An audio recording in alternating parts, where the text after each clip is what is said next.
Salut, c'est Trado, je suis content de vous retrouver pour la mise à jour de l'indice parisien. Au programme de cette vidéo, l'analyse technique du jour, des plans de trade pour mardi, les news qui ont émaillé la séance. Je vous retrouve de l'autre côté.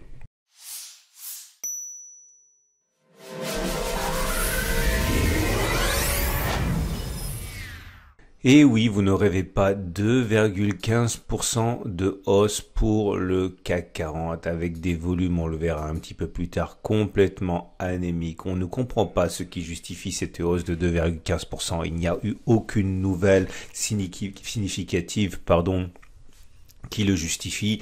Certains expliqueront cela par le programme de sauvetage de la Lufthansa en Allemagne, mais honnêtement, c'est simplement question de se donner des raisons. Il n'y a rien derrière cette hausse, si ce n'est que personne n'ose se mettre dans le sens de la baisse. Personne ne risque de s'opposer à la bonne volonté des banques centrales qui ont inondé les marchés de liquidités, et donc on progresse. Alors on va faire les choses une par une comme d'habitude.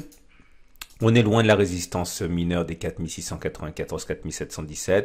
Ça nous laisse peut-être un petit peu de terrain pour progresser librement. Et le support mineur, maintenant 4193-4272, n'a aucune raison d'être testé immédiatement. Ce qu'on voit par contre, c'est que ce canal orange qui a été cassé ici et qui a provoqué une accélération baissière lors de sa cassure, eh bien tend à vouloir être réintégré. On a déjà eu une première alerte de réintégration, c'était le 18 mai, c'était pas censé arriver comme ça, et on en est ressorti, si bien qu'on a cru à l'accident de réintégration, mais là ça commence franchement à devenir un petit peu délicat pour ceux qui parient pour l'objectif déterminé par la cassure du canal orange. Je vous rappelle une dernière fois, mais je pense que ce scénario va être abandonné dès demain, tant la réintégration du canal semble imminente. Alors voilà, ça c'est la hauteur du canal orange. Ça, c'est le point en dessous duquel on duplique le canal orange qui nous donne un objectif. Ça nous donne à peu près ça.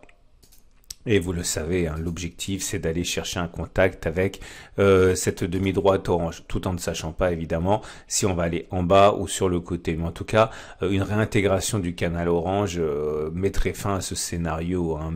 On a déjà poussé aussi loin que possible la tolérance, hein, par rapport à ce scénario de cassure du canal orange.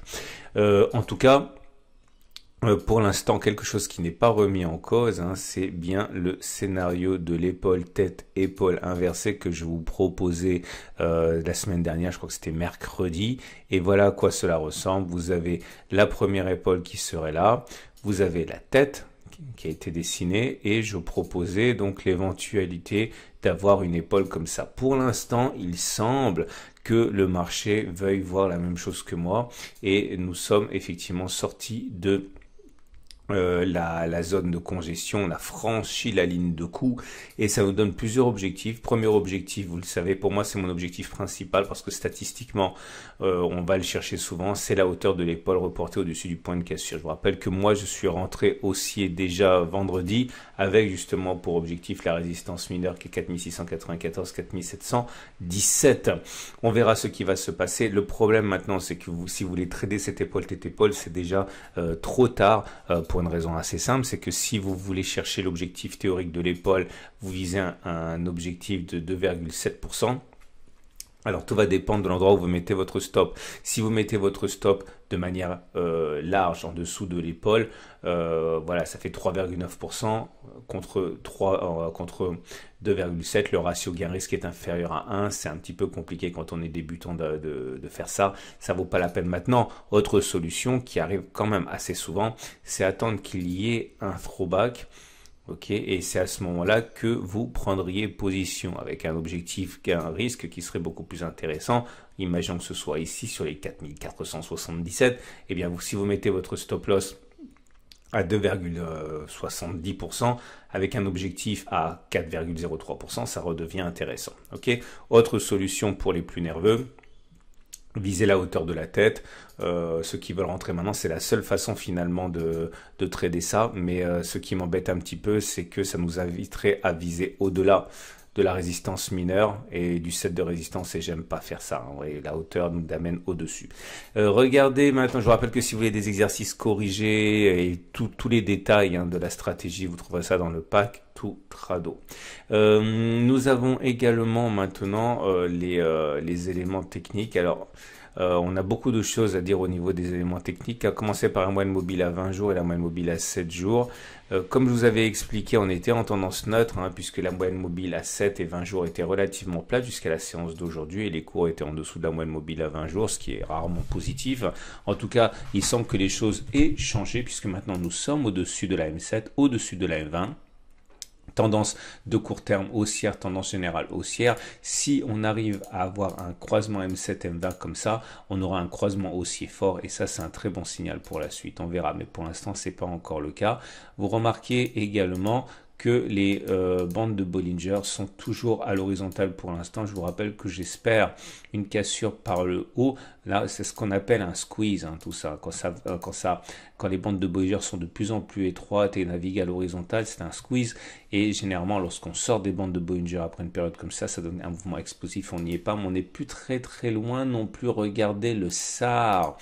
Ah, j'ai oublié le chandelier japonais. Très bon chandelier japonais puisqu'il termine tout en haut, sur les sommets, ok, avec une belle couleur verte. Donc normalement, ça veut dire qu'on n'a pas fait les plus hauts.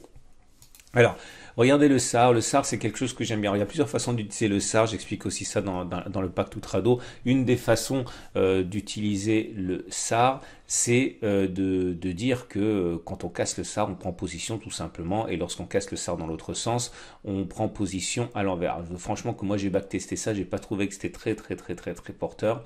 Ok, mais en tout cas, moi je vous propose un autre test. En fait, la manière dont moi je l'utilise, le SAR, c'est de dire que lorsque l'on casse le SAR, il est très rare que l'on n'aille pas au-dessus de la journée de cassure. Clairement, je vous propose le backtest suivant. On va regarder si dans l'histoire des 30 dernières occurrences précédentes, est-ce qu'il est vrai qu'on peut dire que puisqu'on a cassé le SAR, on devrait clôturer plus haut que le plus haut de du jour de cassure? Autrement, est-ce qu'il est vrai qu'on peut espérer que les cours clôturent au-dessus de 4539 avant hein, de recasser le SAR à la baisse? Alors, je rappelle que tout ce qui suit n'a aucune légitimité scientifique parce que mon échantillon est trop réduit. C'est simplement pour vous inviter à faire pareil, à backtester sur une échelle de temps plus importante, sur les actions que vous voulez, sur les indices que vous voulez ou sur les unités de temps que vous voulez. Alors, je répète, hein, ça sera réussi si on va plus haut, ça sera un échec si on clôture en dessous du SAR sans être allé plus haut. Ok, donc voilà les 30 dernières occurrences. Ça commence ici. Ici, vous voyez, le SAR a été cassé à la hausse. On est allé plus haut avant de casser le SAR à la baisse. Ok, pareillement ici, c'est un succès. On a cassé le SAR, on a clôturé plus haut avant de casser le SAR à la baisse. Là, ça n'a pas fonctionné, on a cassé le SAR à la hausse, mais on n'est jamais allé plus haut, clôturé plus haut avant de casser le SAR à la baisse. Succès, échec.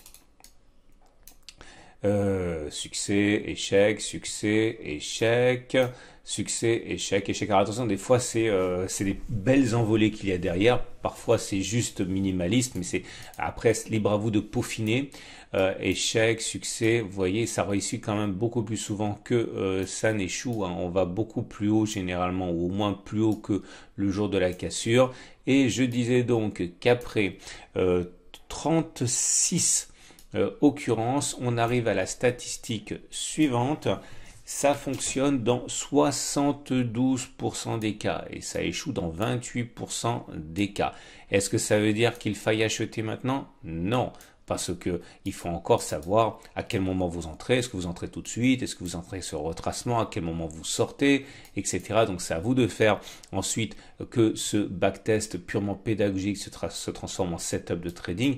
Mais par contre, si vous ne tradez pas, vous savez déjà que si vous avez prévu de spéculer à la baisse, c'est peut-être pas le moment de le faire maintenant parce que statistiquement, il est probable que vous ayez des meilleures chances pour shorter vu qu'on devrait aller plus haut que cette bougie.